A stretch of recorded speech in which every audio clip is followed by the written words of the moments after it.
He is a god of the game. Do you think replacing an attacking midfielder with a defensive one will make your team more attacking? The answer is yes, if the player is Kante and the coach is Tuchel. A halftime team talk masterclass reminded everyone on why Chelsea are the favourites. Is the Bundesliga an exciting product with a club that is as ridiculously strong as Bayern? Looks like Juve have invented the time machine by taking us 3 years back, whereas in LaLiga, Vinicius is turning out to be the real deal. Also guys, the IPL is back. Absolutely world class. Hello and welcome to episode 33 of Sports Searcher, where after watching all those Sunday night games as we promised, and to talk about them all, we have Ishan with us. And Monday morning games as well. Hi guys, welcome back to our podcast. Great. So when Tottenham Chelsea game was going on, right, I was actually taking a bit of notes.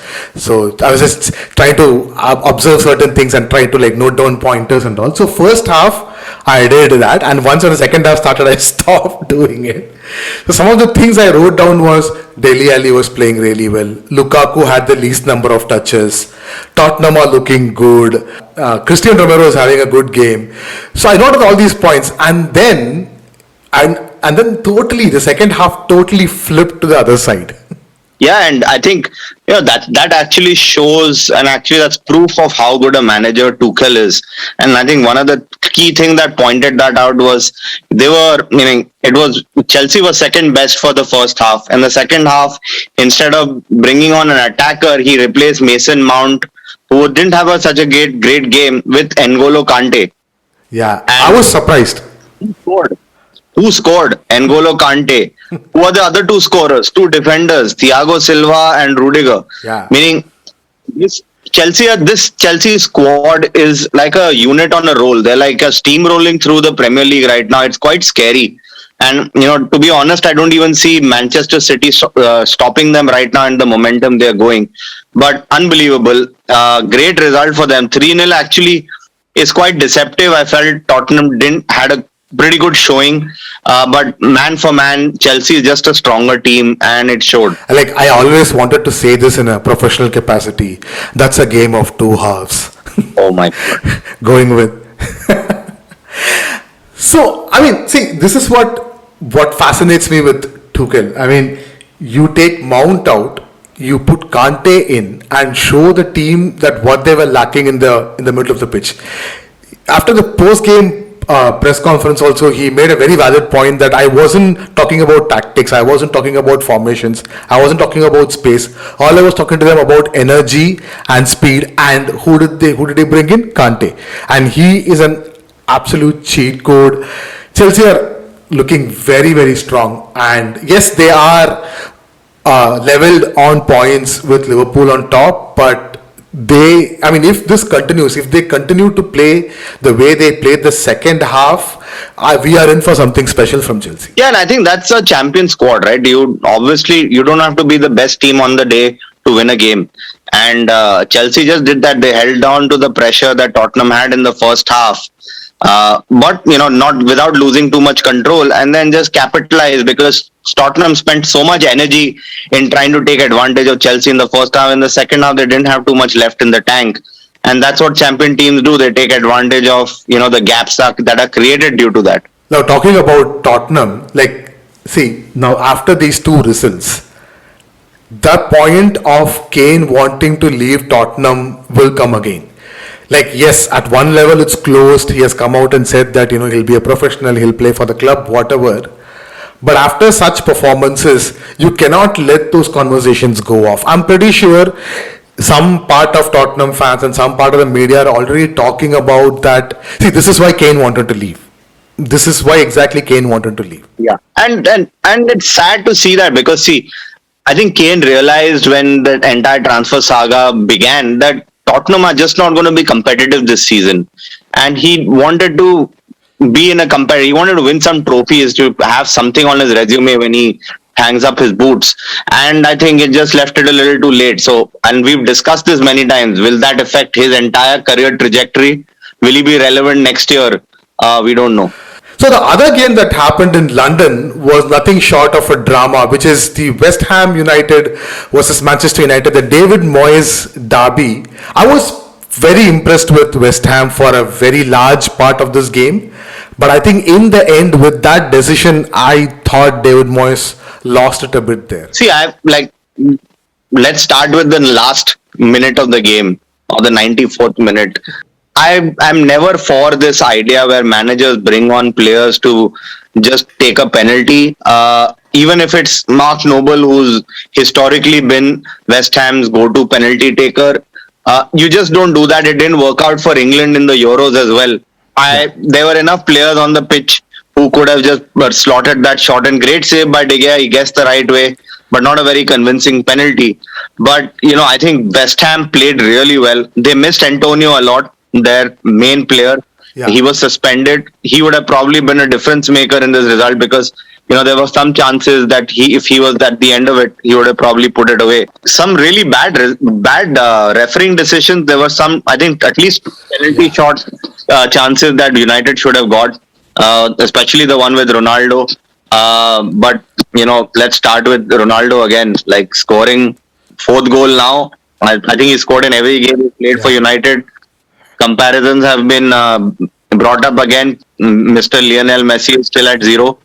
But, good result. These are results which United last season didn't win. This is already almost like a, Ronaldo effect where, matches like this go United's way. And I think just another one shout out to Mr. Lingard, whose career is swinging like a pendulum. It's got the high, then a low, and then a high again. Great goal. Coming back to West Ham, got a great ovation by the crowd.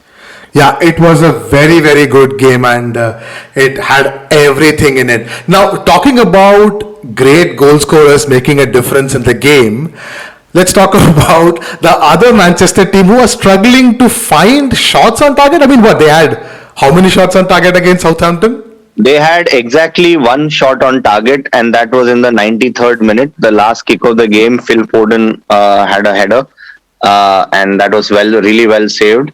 But that's it. They had nothing. And this, by the way, comes at the backdrop of the entire controversy between Pep Guardiola and the fans. Yes. A rather unnecessary controversy. For people who do not know, Pep said that, we need fans coming into our stadium to support. I don't think he meant it in a way that the fans do not come there. But I think he wanted more, support, because I was reading reports where the City team is quite fatigued and he wanted the fans to stir them up to take them to that level. But the City fan club, official fan organization, didn't particularly like that and basically told him to stick to coaching. So it unnecessary controversy, and it didn't help this result. To be honest, City didn't make a very good case for themselves. They were pretty toothless throughout the game. Yeah, it was very disappointing to watch. And talking about toothless teams, Arsenal scored a goal thanks to a brilliant free kick from Odegaard. I mean, that's probably the only highlight of the entire game, apart from Arsenal managed to keeping a clean sheet. Yeah, I think it's taking a pun from your toothless joke. I think that's where the only time where a wisdom tooth is useful. Their wisdom tooth is Martin Odegaard, because most often than not, you have to remove it. But sometimes it can chew, and it did chew in this game. And I think it was a really good goal. I never knew Odegaard had free kicks in his repertoire. Beautifully curved, curling free kick to the left-hand side of the keeper. But that's about it. That was literally the only highlight in the game. Arsenal, again, these games, they're looking pretty weak. You normally associate Arsenal to take care of Burnley. But yeah, one goal is the difference maker. Yeah, as it stands, if I'm an Arsenal fan, I'll take any victory because they were really relishing in the bottom, and right now they have 6 points. Now the table looks like this: Chelsea on top alongside with Liverpool. Both are on 13 points. In fact, exactly same results, both of them, game by game. Manchester United third, Brighton fourth, the surprise package of the first 5 games. Manchester City on fifth and Everton on sixth. Before we move on to the other leagues, I just want to give a big shout out to Naby Keita's goal. Guys, if you haven't seen it, Naby Keita, Mister, nobody knows what the hell he's doing at Liverpool, came up with an absolutely spectacular volley. What a beautiful goal. Do check it out if you have the chance. La Liga this week had one of the games of the season, probably one of the games of every season. The two biggies, Valencia and Real Madrid, came together on Sunday night, where Valencia actually were pretty impressive for about 80 minutes, and suddenly Real Madrid realized, okay, we have 10 minutes and we have a game to win, and came up and scored 2 goals. Yeah, and I think, and actually what made this game even more important was it was a top of the table clash. Both of them were on 11 points. And, I predicted Valencia to be a very strong unit, and they were for most of the game. Real Madrid had chances, but Valencia had the better chances. They were dominant. And then Hugo Duro scored a brilliant finish across the goal. It took a bit of a deflection from Militao. And like many years ago when Ancelotti was our manager, it takes somebody to punch us in the face or in the gut for us to realize that we're in a fight. And that goal basically literally triggered Real Madrid back into life. Some really good substitutions. Camavinga again coming off the bench and making a difference. Rodrigo playing again coming off the bench. He got in. Isco played really well. But then it all comes down to Mr. Vinicius and Benzema, man. Those two are truly becoming one of the most lethal partnerships in Europe. The first goal came from a Benzema assist, took a bad deflection, Vinicius slotted it in. And that was in the 84th minute. And in the 88th minute, Benzema with a Vinicius cross finished actually quite a brave header when the keeper approaching.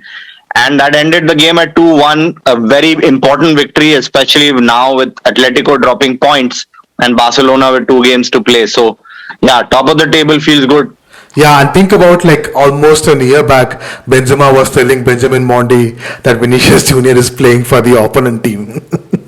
Yeah, it's really good to see both. I feel Ancelotti has done wonders with Vinicius. There's some amount of confidence that Ancelotti has given Vinicius that probably Zidane didn't.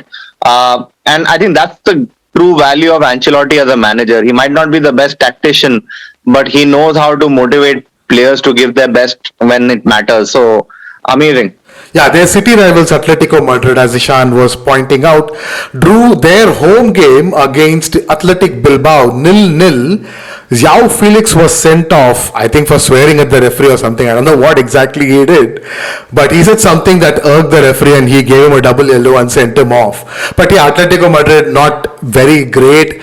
They still have the best squad, but I still don't think they know their best starting 11 yet. Simeone seems to be changing the formation a lot. I don't think he still knows which is his best starting 11. Yeah, and I think, the one biggest standout, it stands out like a rash, is Griezmann. And I feel really bad because, again, he got a start in this game and he didn't do anything. It was almost like he was a waste of space, which is sad. João Felix got a red card for, he took a tackle, got a tackle done, got a yellow, and he objected, said something, and got an immediate yellow card again. But if you see all the games this season, both of us have been talking about what a strong team Atleti is. But all their games, they've been struggling to score. If you take away the blunder against Villarreal, you take away, 10 minutes not being added on against Espanyol, they've basically drawn every single game this season.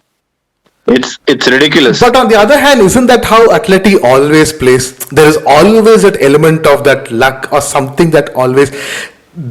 you can always analyze an Atletico Madrid by going that, that mistake gave them that goal. That extra minute that made them the difference. But they've always been that edgy team. But I'll tell you one key difference from all the Simeone teams of the past. They're actually conceding quite a lot this season.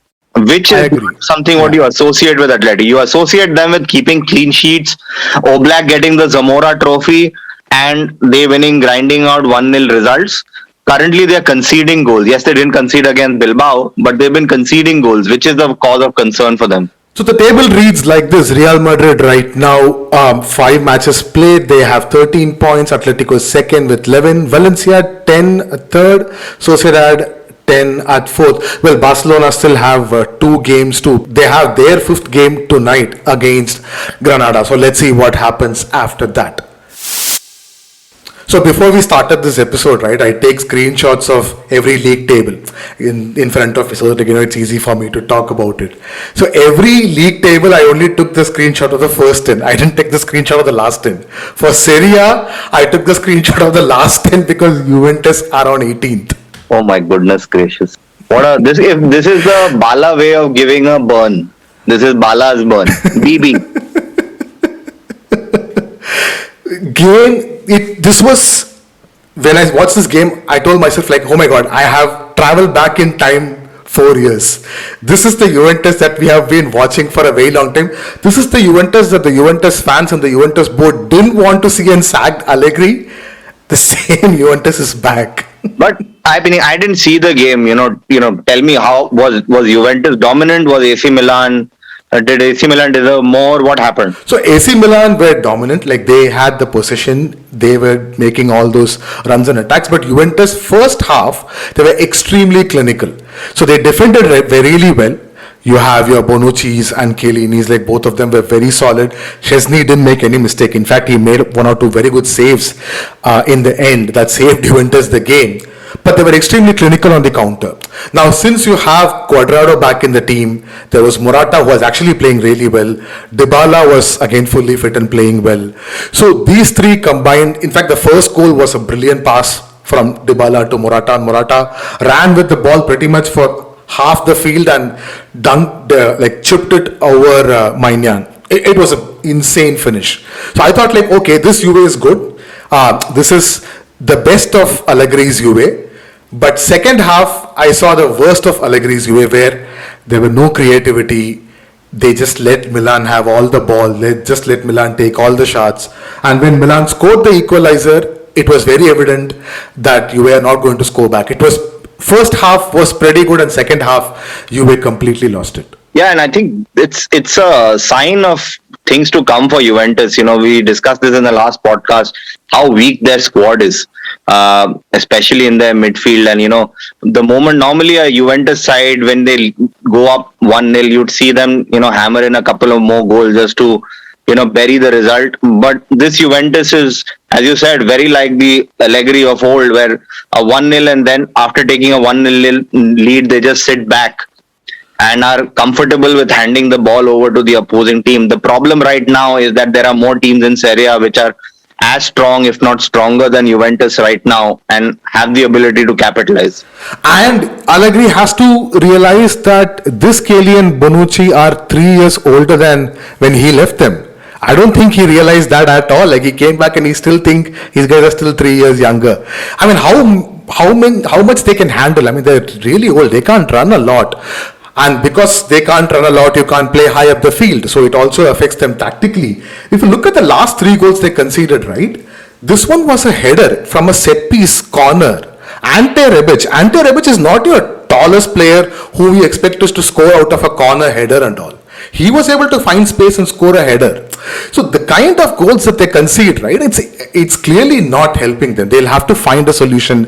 Delit and the Demiral project hasn't really kicked on for them. So Juve 18th, it is trouble lands. I mean, if he's not going to win their next 1 or 2 games, they have relatively easier fixtures. If they are not going to get good results, they should not get 1-0s. They need to get good results. Otherwise, well, we never know. Allegri could be in trouble. Yeah, but I still, just because it's Juventus, I'll give them benefit of the doubt that they will turn this season around. Probably not win the league, but they'll finish in the top half. I think Juventus cannot afford another manager right now, with all the cancellation, termination fees that they have to pay. I think they will stick with Allegri and just hope for the best and just get done with this season. Champions Inter won their game against Bologna. They lost their midweek game against Real Madrid. They had really very good chances, but they couldn't convert any of them, which wasn't a problem against Bologna as they hammered 6 goals against them. AC Milan, as we said, drew their game against Juventus. Roma suffered their first loss, 3-2. It is little weird to see Mourinho's teams conceding 3 goals, right? Yeah, and actually it was, if you looked at the schedule, this would probably be one of the results where you, even without Mourinho, you would say that Roma should be winning this tie. It was quite a surprising result, 3-2 But the way Roma have been playing, they've actually been playing pretty attacking football. I think it's just a one-off result. I feel it's Mourinho's first season, so by record, it's not going to be a downfall from here. There are 2 seasons to go for that. All right, the Serie A table looks like this. Inter Milan on top with 10 points, AC Milan again on 10 points, Roma 9 points. Napoli have their 4th game tonight. They are playing against Udinese. If they win that game, they will go on top and they will be the only team with the perfect record. Now, when we spoke about the games to look forward for this weekend, we never covered Bundesliga because Bundesliga didn't actually have a big game. But I just want to talk about this one point where this weekend, Bayern played against Bochum or Bochum. I'm guessing I'm pronouncing it horribly wrong. Bochum, yeah, perfect. Bayern scored 7 goals. The game ended 7-0. Bayern have scored about 20 goals in 5 games. That too after a 1-1 draw in their first game. Like, I'm not saying Bayern are one of those Manchester City, PSG type teams. They'll just go and buy players left, right and center from every other league. They have their own business model. It's a very efficient business model. But having such a strong Bayern, imagine yourself as someone who wants to sell Bundesliga as a product to a broadcaster or to a distributor. How will you sell it, man? This is ridiculous, right? Yeah, it takes me back to Jürgen Klinsmann many years ago. Talking about Germany as a national team in a World Cup. You can beat them, you can dominate the play, you can control, you can score many goals, but in the end Germany wins. And that is you can apply that definition to Bayern Munich. It's not just because they're the strongest team, it's because how their strategy is more about weakening their other rivals. If you look at this year, this year was Leipzig was probably their biggest rival, and they significantly depleted Leipzig by taking two players and 1 manager of them. And Leipzig have not been the same. Like they've not had really good results this season, and that just shows the strategy works for Bayern. Yes, but does it work in Europe? Not too much, right? Like they've always been favorites for the Champions League year on year, but they have not won enough. So it almost, I feel, while I agree with you, they weakens the Bundesliga, but I feel it weakens Bayern Munich when it comes to European football. Almost like PSG, it's almost become like a farmers league. This might be a challenge for them because this year they almost have like a transitionary squad. They have a young squad waiting to be the number 1 starting 11, and they've got few players who are at the end of their careers. If you look at Bayern, at least if you look at Lewandowski, I'm pretty sure he's not going to be there next year. You look at Neuer, who's turned 50. You look at Muller. All of them, they might not have too many years left in them, but they still have such a young squad. Getting Sabitzer, who's in his 20s, who was captain of Leipzig, he's the future Schweinsteiger for me, because if you see him play, if you see the highlights, guys, if you've not seen him play, he's outstanding, and he can't even make the first team. Yeah, it looks like Dortmund are the only team who are trying to sell Bundesliga as a brand, because they will score 3 goals and let the opposition score 2 goals just to make the game interesting and go and score the 4th goal and end it.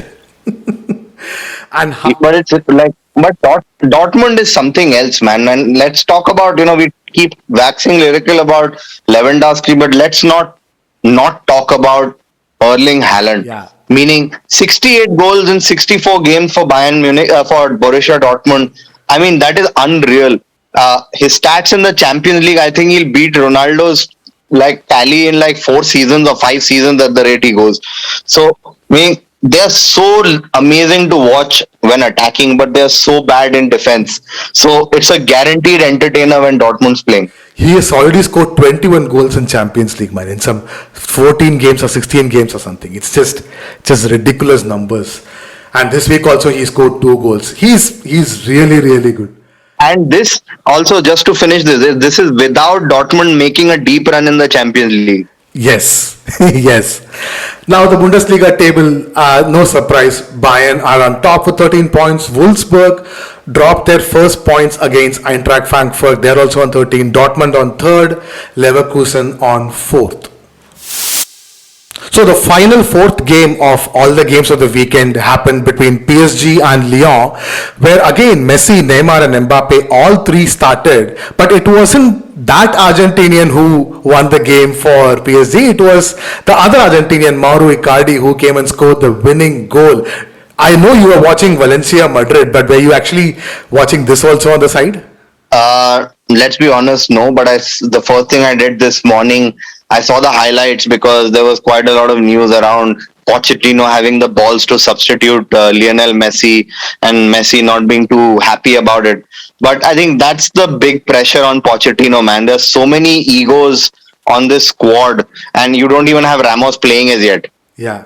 So it's going to be challenging. Messi, by the way, we joked about him not scoring. He's been pretty unlucky. He's probably had the most number of shots come off the woodwork in Europe right now, and meaning it's just a matter of time when he gets his first goal, and then the floodgates will open. But if you look at how PSG play, they are now become like a Messi team. And it's so funny because everything now is directed towards Messi to do something. And they're not that kind of a team. And I think the moment they realize that and go back to how they used to be, I think even Messi will flourish over and above PSG. Yeah, it was a very good game. And to me, it was a very important game for many reasons. A, Pochettino took Messi out, knowing that will make a lot of noise. And the fact that the substitute came and scored and won the game actually kind of help Pochettino in more ways than trouble, because he can come out and say like, hey, I had the balls to take Messi out when it's not working out, and I was bold enough to make substitutions and win a very important game against Lyon. So that means PSG are on top of the table with all 5 wins in 5 games. So I think just a final thought on commending Pochettino on substituting Messi, because if this season goes bad for PSG, it's not Messi who's going to be transferred out, it's Pochettino who's going to lose his job. Yeah. So I think that those are decisions Pochettino will have to make throughout the season. Great, guys. Now, as we were saying, PSG are on top of the table, Marseille second, Lens third and Angers fourth. IPL 2021 restarted yesterday, yes, with their own version of Classico, as they call it. Chennai Super Kings versus Mumbai Indians. CSK made an exceptional comeback. They went down 24 for 4 actually. In fact, it was 24 for 5. Raidu was injured. But from there, a very impressive rearguard action by Rutraj Gaikwad and Jaddu and Bravo and all those players played really well. Rutraj, in fact, was exceptional. He ended up scoring 88 runs, unbeaten, and CSK ended up with a score of 156. And MI without Pandya, without Rohit Sharma, lacked a bit of batting strength, and they could score only 136 for 8. So it's a big win for CSK. Remember, the part 1 ended with CSK losing to Mumbai after scoring 218 runs. That crazy, incredible Pollard innings. So it was very important for CSK to start this with another win, especially after going down 24 for 4. I hope Mumbai Indian doesn't think this is the start of an IPL and they go on a run of losses, because that's not how it would work this time. They've restarted an IPL midway through a season. Yeah. But see, Mumbai still have quality, and they'll probably need about 4 wins in another 6 games for them to guarantee a qualifier spot. I think they should be able to do that. Now today, as we were talking, KKR and RCB game was happening. In fact, it ended. KKR absolutely thrashed the balls out of RCB. RCB were 92 all out. KKR finished in 10 overs. It's 94 for 1. They finished it in 10 overs. It was a super one-sided game. Virat Kohli. Bala, you're a stats guy. Tell me, how many times has RCB actually gotten out under 100? Because I think it's quite a lot. Like, for being such a top-heavy team. Yeah, top of my memory, I can think 4. No, 3 games actually. Yeah, because Kohli failed again. De Villiers failed. And then without them, they have no one because Maxwell is hot and cold. Yeah. And again, I think this would be another failure of a season if they don't pick up their, get their act together. Yeah, Kohli needs to score, and Kohli getting out like that is and him coming out and announcing that he's not going to be RCB's captain also is definitely not going to help the team. They will have to come up with some results. Someone in the team has to be the shining light and motivate others. I read a very funny meme on Twitter where, somebody tweeted saying the next thing left for Kohli to do is stop being admin of the WhatsApp group at the rate he's going.